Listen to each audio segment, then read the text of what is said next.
금융집짓기에 대해서 간단하게 우리 PD님하고 좀 상담하는 것을 보여드리도록 하겠습니다. 보통 이제 집을 그려라 그러면 이렇게 지붕을 그리고 기둥을 그리게 됩니다. 실제로 이렇게 지어지는 집은 없죠. 평평한 땅에 기초공사를 하고 기둥을 세우고 지붕을 올리게 됩니다. 금융도 마찬가지입니다 라고 하면서 인생이란 평평한 땅에 보장자산이라는 기초공사를 하고 저축이라는 기둥을 세우고 이 위에 생로병사란 첨화보가 만들어진 다음에 투자라는 지붕을 올리게 됩니다. 근데 금리 인상이나 물가 상승이나 경기 침체와 같은 이런 위기를 대비하기 위해서 철근 콘크리트로 집을 중심을 잡고 내진 설계도 하고 굴뚝은 하나 있어야 되겠죠. 근데 이 집이 누구 거냐? 그래서 우리는 상담할 때 인적 사항을 먼저 받습니다. PD님의 성함 강씨입니다. 강씨. 혹시 나이는 어떻게 되십니까?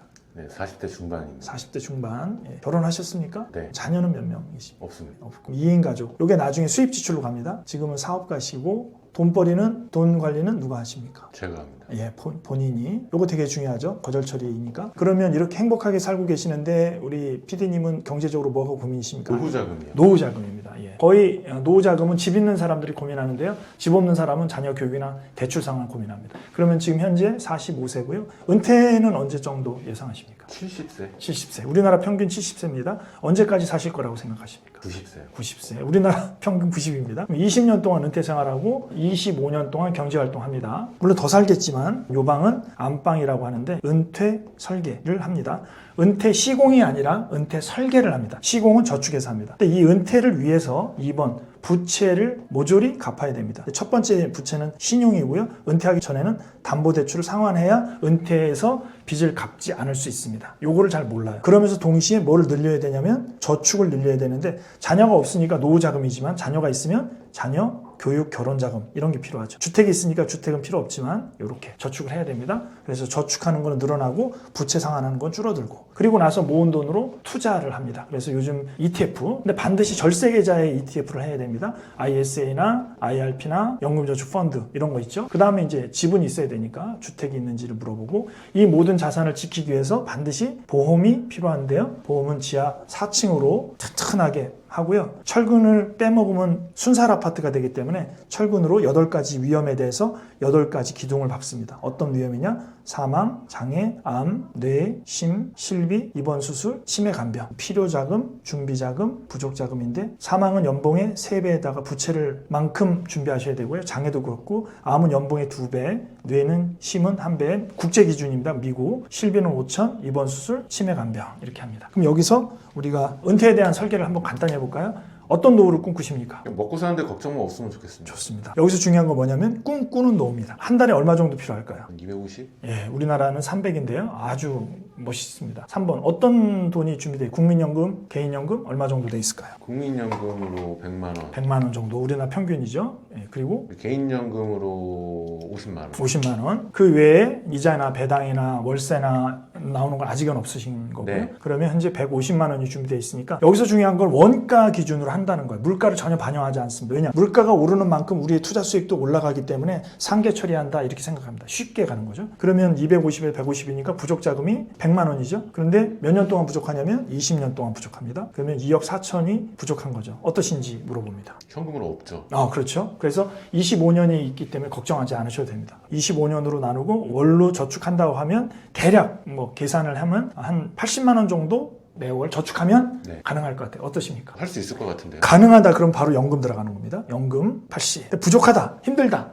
그럼 은퇴를 미루라고 합니다. 75세. 그러면 80이 얼마로? 40으로 줄어듭니다. 어떠시냐 물어봅니다. 힘들다. 그러면 꿈꾸지 말라고 합니다. 그래서 250을 200으로 줄여라. 이게 현실적인 대안이거든요. 그것도 도저히 못한다. 20도. 그럼 얼마 가능하냐? 10만 원. 그럼 10만 원 하면 됩니다. 일단은 리모델링 하는 거죠. 일단 시공이 중요하니까. 2번 저축으로 들어갑니다. 우리 PD님 같은 경우 노후만 걱정하니까 더 이상 없는데 만약에 자녀가 있다 그러면 자녀 교육을 위해서 우리 보험 쪽에 계신 분들은 10년이라는 기간을 찍는 게 중요합니다. 10년 후에 어떤 돈이 필요할 것 같습니까? 왜냐면 그게 이제 단기납 종신이 들어가는 거기 때문에. 그럼 보통 자녀 교육자금, 결혼자금 나오겠죠. 그럼 얼마? 예를 들어 뭐 1억이다. 그러면 이렇게 삼각형을 이렇게 표시합니다. 10년에 1억 만들기. 원가로 10년 나누기 12. 83만 원 어떠시냐고 물어봅니다. 힘들다. 기간을 늘리거나 금액을 줄여라. 그러면 기간을 안 늘리고 금액을 줄입니다. 41만 5천 원 어떠시냐? 괜찮다. 그러면 이제 이게 단기납 정신이 들어갑니다. 41만 5천 원. 이렇게 해서 이제 두 개 124만 원을 이미 받은 거죠. 거의 이렇게 됩니다. 그다음에 이제 보험 들어갑니다. 연봉이 얼마 정도 되십니까? 1억으로 1억으로 하고 싶습니다. 연봉의 3배라고 그랬죠? 3년치는 가족한테 줘야 되니까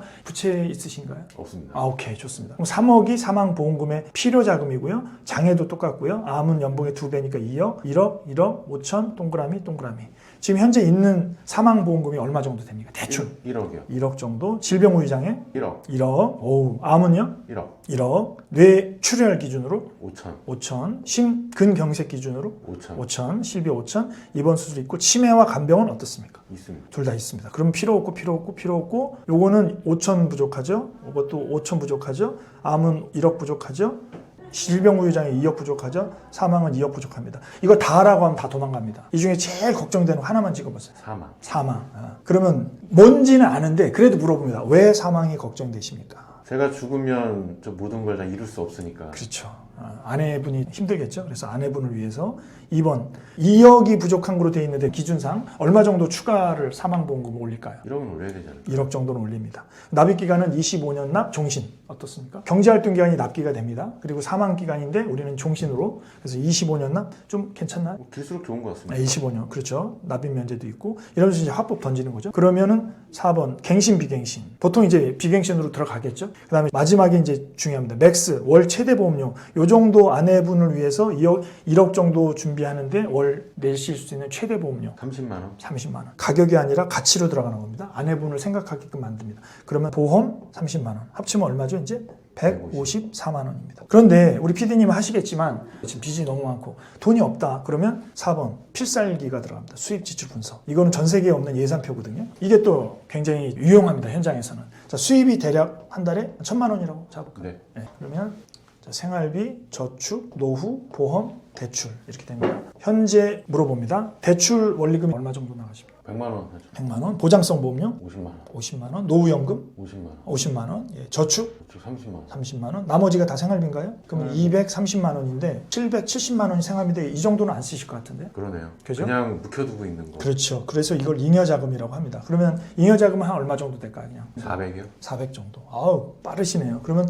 생활비는 370입니다. 그럼 기준 비율이 있어요. 2인 가족은 30% 생활비입니다. 40% 노후 10% 보험 10% 대출 10% 그럼 예산이 잡히는데 이 예산이 제일 중요하다고요. 사회초년생들한테 이게 되게 중요하죠. 1,000만 원에 30%니까 300인데 370 쓰니까 약간 초과죠. 저축은 40%니까 400인데 30하고 있으니까 얼마 더 해야 됩니까? 370만 원. 요게 단기납 정신입니다. 200만 원 단기, 장기는 170 뭐 이런 식으로 쪼개지겠죠. 그다음 노후연금은 100만 원인데 얼마 하고 있습니까? 50. 플러스 얼마? 50. 50. 그래서 아까 얼마 한다고 그랬죠? 연금이 대충 80만 원 한다고 네네. 그랬죠. 기준보다 더 하고 싶은 거예요. 왜? 자녀가 없으니까. 그다음 보험은 100만 원인데 50만 원 하니까 플러스 50이나 이거는 그렇지 않습니다. 요거 2분의 1만 제한합니다. 그래서 25만 원만 추가 제한하는데 보장이 돼 있으면 안 해도 되지만 25만 원을 빼놓는 거죠. 근데 지금 얼마 하기로 했냐면 30 거의 유사하죠. 이렇게 됩니다. 그래서 못한다 그러면 수입지출 분석 들어가는 거고요. 한다 그러면 그냥 여기 굳이 여기까지 안 들어가도 돼요. 여기까지가 보통 3, 40분 동안에 끝나는 금융집지기 상담입니다. 아주 간결하게 딱 끝날 수 있네요. 여기 이제 고객 얘기 듣고 상품 설명 들어가는 거죠. 예를 들어 연금 상품에 대한 가입 설계에서 필사를 시킵니다. 제가 교육 중에. 필사하면 상품에 대해서는 생각했던 거 더 많이 알게 돼요. 그 다음에 이제 보장성 보험, 단기납 종신 이런 거 필사 한번 하고 나면 엄청난 파워풀하죠. 그러니까 요 상담으로 해서 야 이게 연금 해야 되겠구나. 이거 안 하면 계속 미뤄지겠는데 저축도 해야 되겠는데 그럼 빚도 갚아야지. 뭐 이런 게 한눈에 다 보이잖아. 그 다음부터 나머지 절세, 투자, 주택 이런 부분 생각하면 되는 거죠. 이런 상담을 하기 위한 과정이 이제 진행이 되는 거네요. 그렇죠. 그래서 주중반이 하나 있고 주말반이 있고 하루에 오후 1시부터 6시까지 5시간을 4주 동안 대면을 하고요. 거기서는 이제 오로지 요것만 RP합니다. 롤플레잉을 계속 요걸 해서 거의 만나면 그냥 뭐 상담 이렇게 저처럼 들어갈 수 있게 하고 그 다음에 이제 비대면 1년짜리 일주일에 2시간 하는 중강의는 재테크 공부를 하죠. 투자하고 절세하고 이런 것만 공부하죠. 투자를 제일 많이 합니다. 주식 한 번도 안 해본 사람들도 많거든요. 근데 그런 것들을 할 수 있게끔 만들어주고 ETF도 사게 하고 금도 사게 해보고 비트코인도 사게 해보고 그런 실전 교육이 우리 FP들한테 정말 필요한 거죠. 말로만 하는 PPT 강의가 아니라 실전적으로 내가 모바일에서 사보는 것들 그리고 수익률이 나는 거 보여주고 수익률 대회도 하고 그리고 이제 모바일에 손텍스 깔아가지고 연말정산 보여주는 거, 내 곁에 국민연금으로 내 연금 알려주는 거, 이런 걸 다 까면 고객들한테 바로 보여주거든요. 그런 게 고객한테 필요한 거다. 왜? 자기 노후에 얼마를 받는지도 모르고 언제 은퇴할지도 모르고 내가 지금 뭘 고민하는지도 모르고 막연히 걱정만 하고 있단 말이야. 요거를 고객한테 주면 고객들이 걸어놓는데요. 우리가 지금 야식 먹을 때가 아니다. 빚을 갚아야 된다. 이런 대화를 이걸 통해서 균형 있게 할 수 있죠. 요 은퇴가 딱 중간에 있지 않습니까? 이게 없다 보니까 우리나라에 맨날 은퇴해서 고민하고 뭐 노인 파산율이 어떻고 자살률이 어떻고 다 필요 없는 얘기고요. 은퇴를 정해라. 그 순간 은퇴 설계가 딱 들어가고요. 그때까지 저축해야 되고요. 그럼 젊은 사람들은 예를 들어 25세가 이걸 한다. 그러면 지금 55년 남았잖아요. 그러면 그 친구들한테 그렇게 얘기해요. 은퇴를 왜 70에 해? 55세 하지. 확 당겨주죠. 파이어 해야죠. 그러면 텐션이 확 생기죠. 좋아하죠. 그래서 55세 해. 그리고 이제 예를 들어서 젊은 사람들은 어제도 교육했는데 10년 동안 징여가 2천만 원까지거든요. 징여세 면제. 그걸 20만 원씩 12달 10년 넣으면 2,400인데 이게 이제 할인하니까 2천만 원이 안 됩니다. 징여세 없습니다. 아기가 1살이에요. 20만 원씩 10년 동안 넣었죠? 그러면 2,400이 원금 들어가는데 세금 한 푼 없어요. 이렇게 연금 저축 펀드를 만들어줘요. 아기니까. IRP는 안 됩니다. 이거 만들어주고 20만 원씩 꽂아주는 거죠. 증여로. 그럼 얼마가 되냐면 연 15% 가정했을 때 이게 한 5,500이 되거든요. 20년 동안 아무것도 안 하고 그냥 15% ETF로 연금저축 굴린다. 얼마 되느냐? 9억 됩니다. 아이한테 더 이상 돈 쓸 필요가 없죠. 그러니까 얘가 1살이면 11살, 21살, 31살에 이런 9억 만들고 은퇴, 파이어 하는 거죠. 유대인 애들이 하는 그런 방식이죠. 그래서 이제 투자도 알아야 되고 절세도 알아야 되고 나중에 이제 회사 다니면 세액공제는 그때 받겠죠. 이해되시죠? 전 잘 됩니다. 그렇죠. 이렇게 상담을 하는 겁니다. 근데 이제 이 상담을 하기 전에 이 고객과 얼마나 관계가 이런 얘기를 할 수 있느냐. 그러니까 DB 같은 거를 하는 사람들은 되게 수월하죠. 왜냐하면 잘 모르니까 내가 전문가라고 생각하고 다 불죠 그냥. 오늘 RP까지 정말 너무나 감사합니다. 네, 감사합니다. 많은 분들한테 도움 될 것 같습니다. 고맙습니다. 감사합니다.